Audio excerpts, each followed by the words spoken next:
और हम चाहते हैं कि इंशाल्लाह अल्लाह के फजल से जब इलेक्शंस होंगे, अच्छी गवर्नमेंट आएगी तो नया कश्मीर बनेगा, तब नया कश्मीर बनेगा। हर कोई कोशिश में है कि हम इलेक्शन जीतें।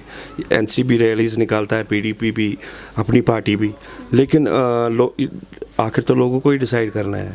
तो ये तभी पता चलेगा जब यहाँ पर इलेक्शंस होंगे। अभी हमारे साथ मौजूद है अवामी आवाज़ पार्टी के नदीम शफी, जो कि जनरल सेक्रेटरी है। आपने देखा होगा कि लगातार इनकी पार्टी की तरफ से एहतजाज सामने देखने को आ रहे हैं, जहां पर कभी मायमुना के कत्ल का इंसाफ मांग रहे हैं, या जो बीरवा का जो बस स्टैंड है उसको जो है तब्दील किया जा रहा है, उसके खिलाफ इनका प्रोटेस्ट सामने आ रहा है। तो इन्हीं सब के बारे में आज इनसे जानने की कोशिश करेंगे। पहले तो आपको बहुत बहुत खुशामदीद है हमारे चैनल। तो सबसे पहला सवाल मेरा यही रहेगा कि जो आपने हाल ही में प्रोटेस्ट हमें आपका सामने देखने को मिला कि जहां आप बीरवा का जो सोमो स्टैंड है उसको तब्दील करने की बात की गई थी, तो उसके खिलाफ आपने प्रोटेस्ट किया था, तो क्या बात जो है वो आपने आवाम के सामने रखी थी? देखिए, सबसे पहली बात, जो सोमो स्टैंड वहाँ का है बीरवा का, वो शिफ्ट किया गया था और वहाँ बहुत सी शॉप्स हैं, 30-35 शॉप्स हैं, और वो उनकी फैमिलीज़ है वहाँ पर जो उसी चीज़ से पलती है, उनके बच्चे उसी चीज़ से पढ़ते हैं। जब वो कुछ कमाएंगे तो उनकी रिक्वेस्ट के बाद हमने ये सोचा कि हम वहाँ पहले हमने वहीं पर प्रोटेस्ट किया। उसके बाद जब कुछ हुआ नहीं तो फिर हम लाल चौक आ गए। तो देखिए, पहली बात, यहाँ अगर गवर्नमेंट बोलती है कि नया कश्मीर, तो फिर वो रोज़गार छीन रहे हैं, दे नहीं रहे हैं। यहाँ की एडमिनिस्ट्रेशन अपनी पर्सनल मफाद के लिए वहाँ के एसडीएम ने वो ऑर्डर दिया था विदाउट नोटिस।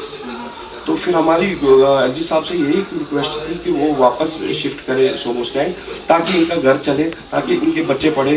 और देखिए, उन्होंने लोन भी निकाला है, जो वहाँ पर शॉपकीपर्स हैं, वो कहाँ से भरेंगे वो लोन वापस, जबकि उनका जो रोटी जहाँ पर वो देते हैं वहाँ पर ही उनको निकाल दिया गया। वो कहाँ से क्या खाएंगे, क्या पिएंगे, क्या बच्चों को कहाँ से पढ़ाएंगे? और गवर्नमेंट क्या लोन माफ़ करती है? तो हमारी यही गुहार थी कि वो वापस वहाँ पर शिफ्ट हो जाए, ताकि इन लोगों को राहत मिले, ये लोग अपना काम और से करें और अपने घर का पेट पालें, अपने बच्चों का पेट पालें, अपने बच्चों की पढ़ाई करें। वही हमारी डिमांड थी और हम उसी लिए निकले हैं। जहाँ भी मजलूम को इंसाफ नहीं मिलेगा, जहाँ भी कश्मीर को इंसाफ नहीं मिलेगा, वहाँ अवामी आवाज़ पहली होगी। तो क्या कुछ नताइज जो है सामने देखने को मिले जब भी आपने प्रोटेस्ट किया या आपने ऑफिशियल से बात की होगी, तो क्या कुछ नताइज सामने आए? देखिए, वहाँ के जो डीसी है, डीसी ने कुछ टाइम मांगा है, 1 हफ्ते का टाइम मांगा है, कि लेकिन उन्होंने श्योर किया है कि इंशाल्लाह हम इनको वापस वहाँ शिफ्ट कर देंगे। तो ये तो थी बीरवा सोमो स्टैंड की बात। इससे पहले जो है बटामालो बस स्टैंड, जो कि रौनक मानी जाती थी बटामालो की, तो उसको भी जो है तब्दील किया गया था। उसके बाद जो यहाँ के भाजपा के यूटी के प्रेसिडेंट हैं, उन्होंने ये दावा किया कि वो 22 अक्टूबर तक हम उनको ये वापस देंगे, लेकिन अभी तक उसके बारे में कोई बात नहीं हुई। उस सब को आप किस तरीके से देखते हैं, जहाँ लोगों को मैं फिर से वही जो है उम्मीद देखने को मिली कहीं ना कहीं, तो आप उस सबको किस तरीके से देखिए, वो अपने वोट बैंक के लिए वो बता रहे हैं, खुद ही पहले उठा रहे, खुद ही फिर बोलते हैं कि वापस देंगे। वो जो वहाँ बटवालो स्टैंड था, वो किसने उठाया? इन्होंने नहीं उठाया, बीजेपी वालों ने उठाया। और अब वो अपने वोट बैंक के लिए उनको बोल रहे हैं कि हम वापस दे देंगे। उनकी ये हमें समझ में नहीं आती है। या तो वो भी अपने लोगों को बेवकूफ़ बनाना चाहते हैं और हमें उनको बोलते हैं, लोगों को सब कुछ समझ में आ गया है, ये अपना टाइम खराब कर रहे हैं। लोग सुधर गए हैं, लोगों को पता चला है कि कौन क्या कर रहा है। इन्होंने पिछले 70 सालों से हमारे साथ क्या किया है, यहाँ सिर्फ धोखा दिया है और लोगों को कत्ल गारत की है और लूट मचाई है, ये लोगों को पता चल गया। और हम इस चीज़ को किसी नज़र से नहीं देखते हैं। हाँ, अगर वहाँ के जो आवाम है, वहाँ के जो शॉपकीपर्स, अगर वो हमारे पास आएंगे, हम उनके लिए भी आगे निकलेंगे, लेकिन अभी तक हमें कोई वहाँ से नहीं आया।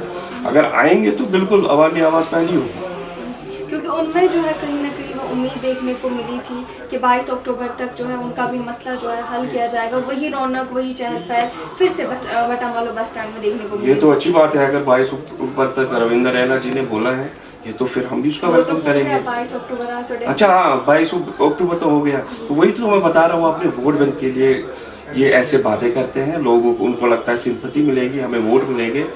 तो अब कहाँ गया 22 अक्टूबर, आप बताइए। ये सवाल आपको रविंद्र रैना जी से पूछना था कि आपने जो ये दावा किया था, कहाँ है बटवालो बस स्टैंड? ये सब कुछ झूठ है, लोगों को ये गुमराह कर रहे हैं, लेकिन इनको ये पता नहीं, इस टाइम कश्मीरी जाग चुका है। कश्मीरी को सब कुछ पता है, अब उनकी कोई चलने वाली नहीं। तो अभी आप किस तरीके से देखते हैं कश्मीर का पॉलिटिक्स का सिनेरियो, क्योंकि कहीं ना कहीं जहाँ हर पार्टी अपना मैनिफेस्टो सामने रख रही है, कोई पार्टी ये दावा कर रही है कि जो जब तक स्टेटहुड नहीं मिलेगा तो हम इलेक्शंस को नहीं मानेंगे, तो आप इस सबको किस तरीके से? देखिए, अभी जो प्रेजेंट सिनेरियो पॉलिटिक्स का यहाँ सब बिखरा हुआ है। अभी हर कोई कोशिश में है कि हम इलेक्शन जीते।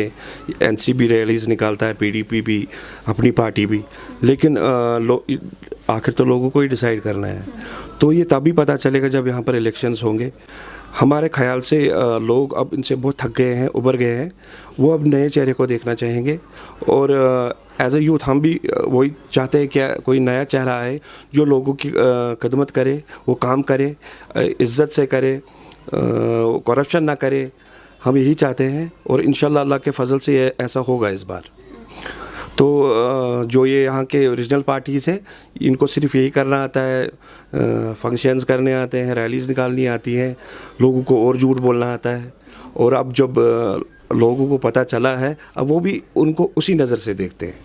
आप हाल ही में जो इधर हुआ था, जो फंक्शन एक हुआ था अपनी पार्टी का, आपने देखा लोगों को कैसे बांध रखा गया वहाँ पे, और लोग बोलते थे हमें छोड़ो। उनको तब तक नहीं जाने दिया जब तक वहाँ के प्रेसिडेंट, जो उनके प्रेसिडेंट है, ना आए।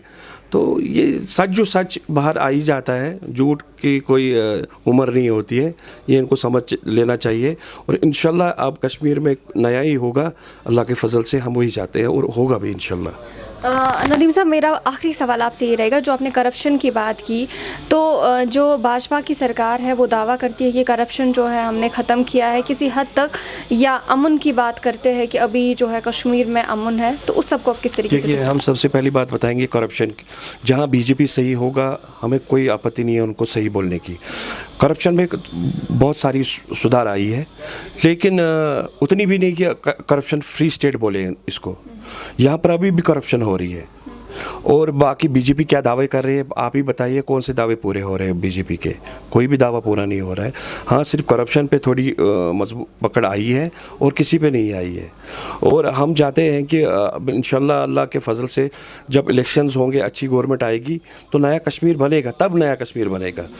अगर उसके बाद भी ऐसा ना हुआ, तो ये हमारे लिए तो फिर अल्लाह ही हाफिज़ है कि कश्मीरियों के साथ क्या होगा। अगर लोगों ने इस बार भी गलत फ़ैसला ले लिया, कुछ लोग, ये कि नहीं कि हर लोग गलत फ़ैसला लेते हैं, कुछ लोग गलत फ़ैसला लेकर फिर हम भुगतना तो कश्मीरी को ही पड़ता है। तो इंशाल्लाह अब हम अल्लाह से दुआ करेंगे इस बार बेहतर सरकार आए और लोगों की खिदमत करे, यहाँ पीस अमन आए। तो हमारी यही एक मैसेज है। शुक्रिया हमारे साथ बात करने के लिए। ये थे हमारे साथ अवामी आवाज़ पार्टी के जनरल सेक्रेटरी नदीम शफ़ी। फ़िलहाल के लिए इतना ही, आप दीजिए हमें इजाज़त। मैं निदा सादिक, स्ट्रेट लाइन के लिए श्रीनगर से।